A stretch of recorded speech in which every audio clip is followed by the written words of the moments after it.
Greetings to you and welcome to today's devotion with William J. You know, one of the incredibly important things for Christians to understand and embrace is the absolute sovereignty of God.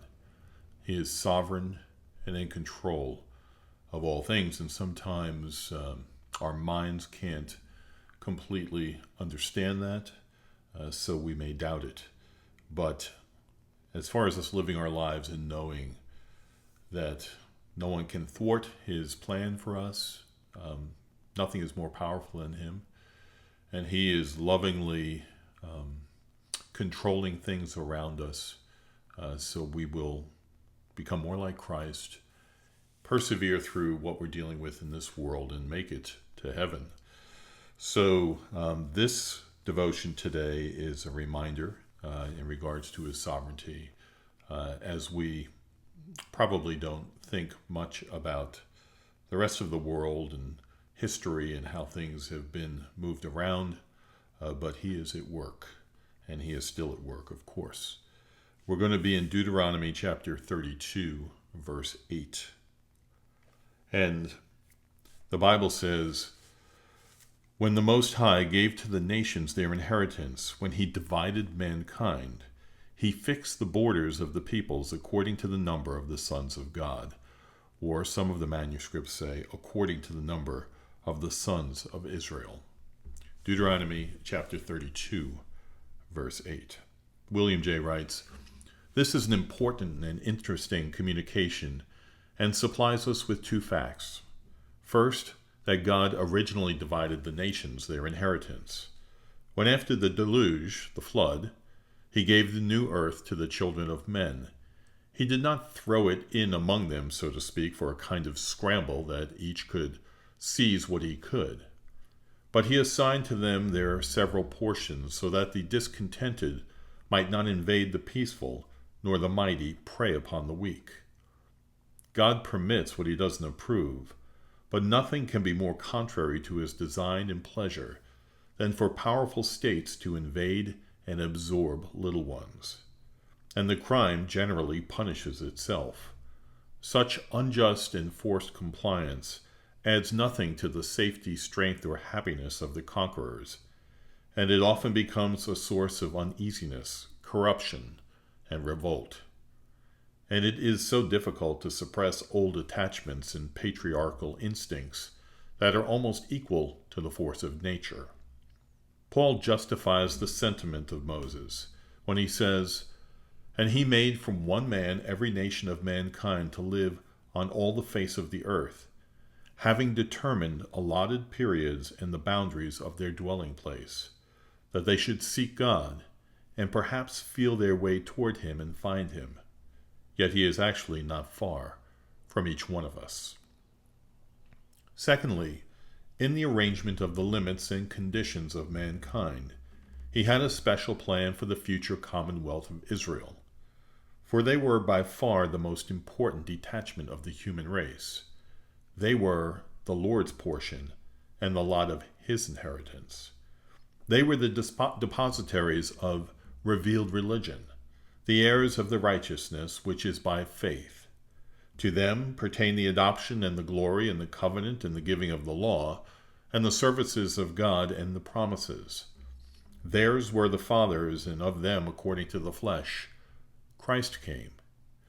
We cannot trace this fact perfectly for want of more materials, and we do not know all the purposes of God in making and keeping the Jews a peculiar body.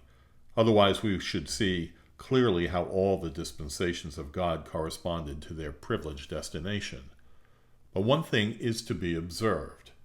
They were not intended to captivate the divine favor, but to be the mediums and diffusers of it. They were not to only be blessed, but to be the blessings to the nations around them. And so, their being placed in the midst of the earth, that from them knowledge might be learned, and proselytes to reveal religion might be made, and that in the fullness of time, out of Zion might go forth the law and the word of the Lord from Jerusalem, and that great supper, as the Lord calls it, in which was designed for the whole family of Adam, might be spread in the middle of the earth and be accessible to all. While we see here that there is nothing like chance in the government of the world, there is what may be called a peculiar providence in particular instances. And here we cannot help but think of our own country. And I want to remind you, William J. is writing about his country, the country of England, in the 1800s. Again, he says, and here we cannot help thinking of our own country. Speaking of England, no country on earth bears such a comparison with Judea in privilege and design. Its appropriation and appointment will account for its preservation and emerging from the difficulties which seem likely to swallow it up. And when we consider what it is and what it more than promises to be, we can find reason for its inward-looking situation, its government, laws, and commerce, its talent, learning, influence, and dominion. We are sinful people, but as the new wine is found in the cluster, and one says, "Do not destroy it, for a blessing is in it," so says God, "I will do for my servants' sakes, that I may not destroy them all." We cannot approve of everything we have done, especially in the West and East Indies, but we cannot be ignorant that God is overruling it for good, and has ends in view far beyond slaveholders and mercantile companies and statesmen. We have fought and we have conquered, and the captive is made free, and the openings are made and occupied for the spread of the gospel. The economies of heaven and earth have always been regulated by one end, and that is the cause of the Messiah. And could we view things as God does, we would perceive how all the revolutions in the world, the changes of empire, the successes or defeats of haughty worms, have affected this cause immediately or remotely in a way of achievement or preparation or purification or increase. For, says the ruler of all, by myself I have sworn, from my mouth has gone out the righteousness, a word that shall not return. To me every knee shall bow, and every tongue shall swear allegiance. Isaiah 45:23. And Christian, there is a special providence over you. The hairs of your head are all numbered. One thing regulates that all you will experience, all the dark as well as the clear, all the painful as well as the cheerful, and that is your spiritual and everlasting welfare. And we know that for those who love God, all things work together for good, for those who are called according to his purpose. Of course, that is Romans 8:28, a verse that I'm sure you're familiar with.